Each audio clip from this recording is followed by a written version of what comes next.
Digital technologies are driving transformative change. Economic paradigms are shifting. The new technologies are reshaping product and factor markets and profoundly altering business and work. By leveraging the internet, smartphones, big data, the Internet of Things, artificial intelligence and other technologies, Malaysia can increase productivity, spur innovation and improve livelihoods. Malaysia's digital economy, a new driver of development. I'm Muhammad Ahmad Hamdan and this is Money Matters.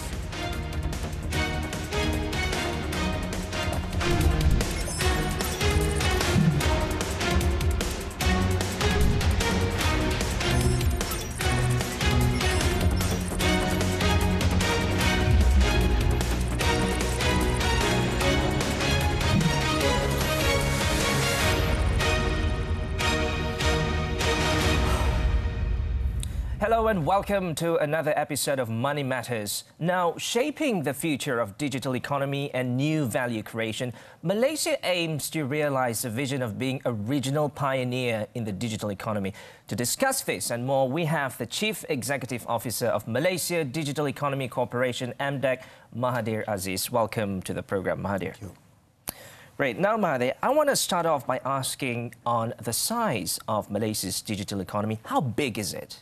Well, at the moment, we have only reached 23.2% as far as contribution of digital economy into the Malaysian GDP, gross domestic product. That's about a quarter of almost the country's there. GDP. The goal that we have is actually 25.5%, as stated inside the Malaysia Digital Economy Blueprint.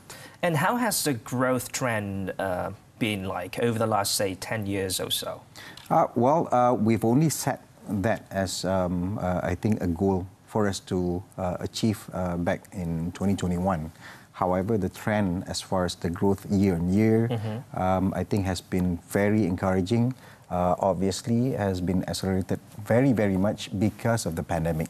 And that adoption and that ways of moving things up, reliance and more dependency on digital solutions, digital tools, and also adoption basically has pushed up the rate of, I think, contribution of digital economy. Especially in terms of cashless system, I'm sure. Exactly. Right. Now, despite a possible global recession ahead, there is optimism for investments to still enter the country against a moderate growth backdrop. What sectors are expected to benefit the most from these FDIs in terms of, within the country's digital economy? Okay, I think we'll start with the perceived recession that was expected back in last year. That was supposed to happen in 2023. That fear has somewhat been avoided somewhat. We are a bit more optimistic looking at 2023. Obviously, when you look at the sectors and where MDEC comes in, we would primarily focus more on the technology sectors, and that would touch a bit on, say, big data analytics, data center, cloud services, blockchain, and AI. Among all those things, of the 10, at least 10 subsectors of technology that we're looking at, we see high growth in data centers. We see more on cybersecurity. There's a lot more interest in, I think, big data analytics. The hunger for much more information and data that people can make sense of and try to drive that means that this would remain, at least for the foreseeable future, areas where FDIs are coming in, and we've seen results on that particular aspect.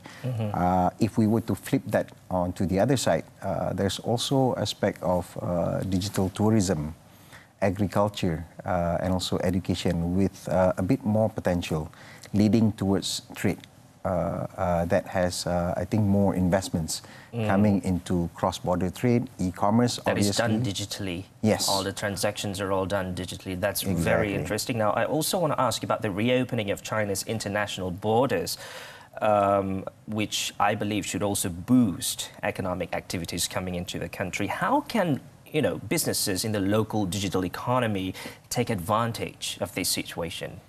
Primarily, we're looking at tourism. I think that's where the dollars and the ringgits are coming from, especially from China. But then the translation of this can come in many forms. You can look at the uptake on, say, digital wallets or e-wallets that we have. And this is cross-border, I think, transactions that we have to have. We see, I think, COVID-19 pandemic as the great leveler, and digital would be allowing us to grab more of that dollars coming from China. We see an heavy increase in e-commerce transactions, where we do trade and rather just importing stuff from China and things like that. So again, the opening of the borders allows us to look at a few more sectors.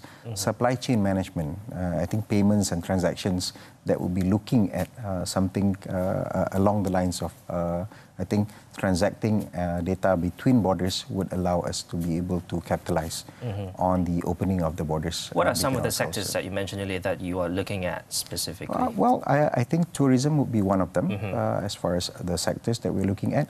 The other is on the manufacturing and also assembly. That's right. That's right. So we're looking at cross-border data flows and cross-border transactions, where some parts of the supply chain that has been affected by the COVID pandemic and the closing of the borders before this can now resume. So there's a lot more dependency on transactions, payments between borders across countries, and this is not limited to only China, but China plays a big part in that supply chain. So, and there's the aspect of us being able to market stuff, whether into China or outside of China. Well, it sounds like China plays a big part in digital economy in general. It's a fact that you can run away from. So, what do you make of the ongoing conflict between China and also the US? Well, that would have an effect, I think, for the global trade. But then again, from Malaysia's perspective, we are neutral to both of them. We have ratified both the RCEP and also the CPTPP. So again, we are friends and neutral to both sides of the, I think, spectrum, if you may. Trade is something that will allow us to do this. Solutions and digital solutions, to be more specific, would be something that we are grabbing from both. Right, that's very interesting. Now, we want to talk a little bit on the Malaysia Digital Initiative in, encouraging the whole society to embrace digital revolution. But before we do that, we're going to go for a quick commercial break right now. So don't go away, because Money Matters will be back shortly.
Thanks for staying with Money Matters. Chief Executive Officer of Malaysia Digital Economy Corporation, MDEC, Mahadhir Aziz, is with us in this episode to speak about digital economy.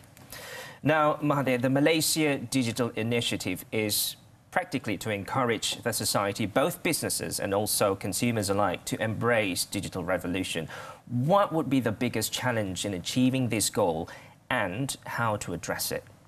Broadly, I think you will say that the challenge includes bringing in investments into the country and as well as putting up exports, digital exports, growing out of the ecosystem that we have built over many years. But again, you touch on the adoption, I think, aspect of this thing. Again, the reason why we're pushing so much into digital adoption, both at business and also the rakyat level, is to ensure that the society is ready to not just adopt, but create new solutions. So the challenges that we see besides those two mentioned, I think solutions would be very much on the infrastructure side. We do have, I think, lack of coverage in some areas still, and the quality of the coverage or internet and broadband coverage would still have to be there. Devices, the lack of access to devices would be something that we look at. Beyond infrastructure, we have other aspects such as regulations that would allow more innovations, more digital solutions to be adopted and to be developed, continue to be developed by the ecosystem, the very ecosystem that we have encouraged and succeeded. Access to capital is another thing. Again, for the startups or for the SMEs partaking into digital economy to raise funds, to scale up and things like that. And lastly, if I may touch a bit more, is a bit on the collaboration and clarity in terms of which government agencies that I would have to refer to in order to do certain things that I want to do, whether it's funding, whether it's support, facilitation, and things like that. So broadly, that will cover many areas. I don't think Malaysia is unique on that, but it is something that we need to be able to address in order to... Sounds like you have a busy schedule ahead. Yep. At MDEC. Now, what is the main strategy to really improve the digital economy environment in Malaysia? What's the main strategy? I think one is to set a direction, a goal, a target, or whatever it is, rather than have a set of outcomes that we would like to see. Okay. But again, I think vis-a-vis other countries within the region and also in other regions as well, what does Malaysia want to be known for as far as digital is concerned? And that is the challenge, and hopefully we would land on some of these things as we develop more things along the way.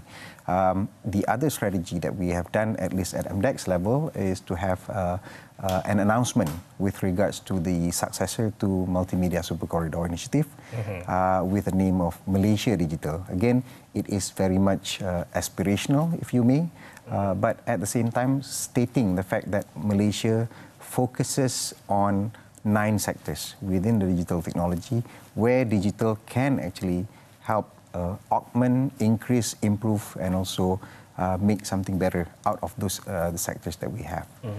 So those 9 sectors covers quite a fair bit. You mentioned that we need better devices. Access to devices. Access to devices and also better internet infrastructure, I would say. In terms of digital infrastructure and connectivity, where does Malaysia stand at the moment? I think we are quite close. We are, I think, reaching and hovering around 97% if you look at some of the numbers coming out from MCMC. Is that the penetration rate? The penetration rate and also the coverage as well. Okay. Not only I think mobile penetration. We are way beyond 100% as far as mobile penetration is concerned. So I think as far as access to coverage is there, but we have to ensure that the quality is there for people to be able to experience good connectivity, to be able to again do businesses on that. One thing, if anything, that we can learn from the COVID-19 pandemic and the ensuing lockdowns was that the quality wasn't as promised. And this is what the telcos and with MCMC and similar organizations are working extremely hard, not only to make up the final 3% to ensure that we have 100% coverage, but at the same time to improve the quality and ensure that the quality is there. Obviously, I think the big thing is 5G. that is already I was landed. just about to ask you about that, actually. Yeah, go on. Yeah, but 5G is already landing in Malaysia, and I think being spread and being, I think, developed and accessed nationwide. We have to look at the application of 5G and how and what does that mean to the industries and the people on the street, people like you and me, whether it's just downloading something faster or can we do a lot more with 5G? But, well, it's been said many times over and over that Malaysia is still lagging behind Singapore and even Thailand in terms of the speed of internet in the country, even with 5G already landing in the country, like you said earlier. So what's the problem? What's the issue, actually? Well, I wouldn't touch so much on the sister agency, but I think that's very important, you know, to spur the growth of digital economy. That's right. I think that's the number one concern. But again, I think the way we are looking, there are many ways of doing the implementation, especially on the 5G. And I think that's a topic that even the ministry is tackling on right now. I think judging and deciding whether we are picking the best option and the best way to do this and what would be the model moving forward as far as that is concerned. However, if you were to look at the areas where connectivity and the quality of the connectivity, and that is currently being addressed, being worked on, I think the telcos are extremely hard at that to be able to ensure that examples like not just Zoom and I think Microsoft Teams or anything like that, but more so on the education that people can actually experience and leverage on outside of the classroom. Okay. Now, we're going to go for another round of commercial break, but when we come back, we will talk a little bit on MDEC targets.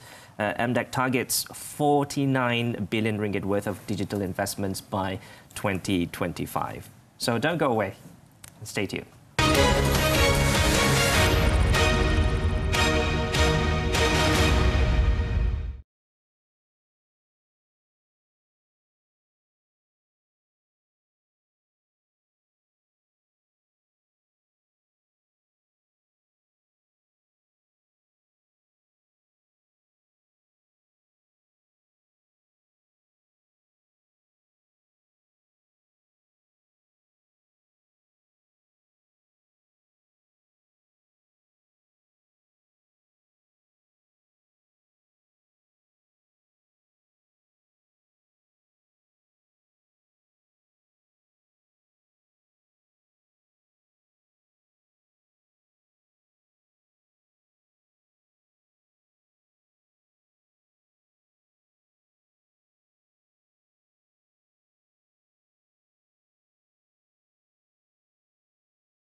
Welcome back. Mahadhir Aziz of MDEC is speaking to us today about digital economy. Now, Mahadhir, MDEC targets 49 billion ringgit worth of investments by 2025. 2025. How confident is MDEC in achieving this goal? Based on the numbers that we have seen over the past 2 years, I think 2021 and also 2022, we have actually reached quite a fair bit and made inroads into the target, an overall target of 70 billion set in the My Digital Economy Blueprint by 2025. However, if you look at the past year or so, when we announced Malaysia Digital, we have actually achieved more than 40 billion ringgit of, I think, intention to invest. Let me just qualify that. And I think the idea is that the interest is always there. It is heavily contributed by digital, or rather, data center investments along those lines. And these are huge numbers that we're talking about. So we are definitely, I think, positive on the intention to invest. So it's not committed yet? No, right? Not yet. So it has to be realized over 2 or 3 years. That is always the case with, I think, heavy investments, heavy in terms of capital expenditure and outlay to build data centers and also to have that in operation. So the intent is always what we capture, but ensuring that it is realized is something that we work with other agencies and local authorities. So you have 40 billion already as it is now? As of last year. 9 more billion to secure in less than 3 years, I would say. Actually, the 40 billion is only for last year. The 49 is beginning this year until 2025. So yes, it's a lofty target for us. I'm sure. What are some of the initiatives to realize this? I think we believe in having large projects announced by Malaysia, and therefore that would create enough interest, and it becomes a magnet for the investors to be coming, to be looking into Malaysia and see that Malaysia is making heavy investments into this announcements, and they would like to actually be part of that. So we call this in the form of catalytic initiative Pemangkin, Malaysia Digital Pemangkin. Literally a translation of catalytic in nature, to be new flagship projects where we had the same thing or similar things when we announced MSC 25, 26 years ago. So those projects right now, what we have is very much on tourism sector under the digital nomad or dirantau as we call it in Malaysia. And then there's another one that we have actually looked at very much under digital trade. So again, I did mention before this about cross-border trade, data flow, and also agreements and also transactions. And this is the part where everyone in ASEAN, at least, is already talking about it, and Malaysia shouldn't be left behind to be able to be part of that. Where are these investments coming from? These large projects that you said will draw in more smaller ones. There's a lot coming from China, especially on data center. We have GDS before this. There's also Bridge Data Center. Some were spillovers from Singapore themselves. We actually took advantage of some of the decisions made by the Singaporean government in terms of limiting the opening of new data centers.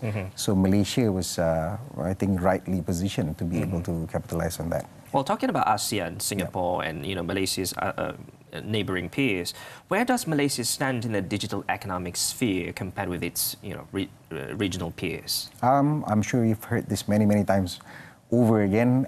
We used to be far ahead of these other countries and our neighbors as well. We used to be far ahead in a lot of other areas as well. That's right. Go on. So again, the fact that we are actually pushing forward and playing catch up on certain areas. But again, we leverage a lot on the stability of our economy at the moment. We will say that, again, in areas such as, I think, education, internet penetration, and still relatively cheap way of doing business and cost of doing business rather in Malaysia. So again, comparing ourselves to other neighbors, we can see where the capital of funds in ASEAN is, and that would be Singapore. We can see that Indonesia has the mass market for you to launch any product and become unicorns. But who is really leading in the race to be the digital economic hub in the ASEAN region? I think it depends on areas that you want to be able to look at. As far as trade and exchange would be concerned, there's a lot more happening at Singapore. But that is, again, a perception.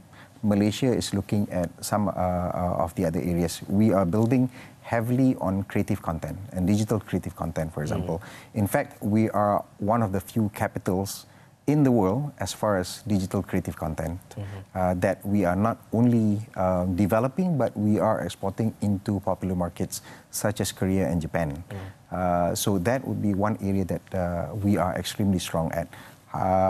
Islamic digital economy or Islamic economy in general is still something that we are pushing forward, not only to have a digitalized version of it, but rather I think there's other aspects of the Islamic lifestyles that we have to address using digital tools and also technology. That's very, very, very interesting. And my last question is, what would be the biggest driver of Malaysian digital economy moving forward? Good question.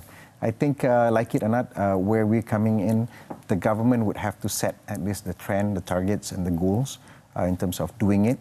But we should be depending a lot more from the private sector to play a role. I think they are ready out there. Both our GLCs and our GLICs are well positioned to do that. But at the same time, I think we need to be able to look at the investor community as well. The companies who have been here for many, many years, who are open to actually contribute to the development of the digital economy. So I think this is where MDEC comes in. We are creating a set of communities that we are reaching out and try to actually get them to contribute towards our own development in Malaysia and regionally as well. Very interesting. Now, thank you for sharing your view with us, Mahadhir Aziz, Chief Executive Officer of Malaysia Digital Economy Corporation, MDEC. Thank you. For the past half an hour, you've been with us on Money Matters. Be sure to join us the same time next week for more money insights that matter. I'm Muhammad Ahmad Hamdan. Have a great weekend and take care.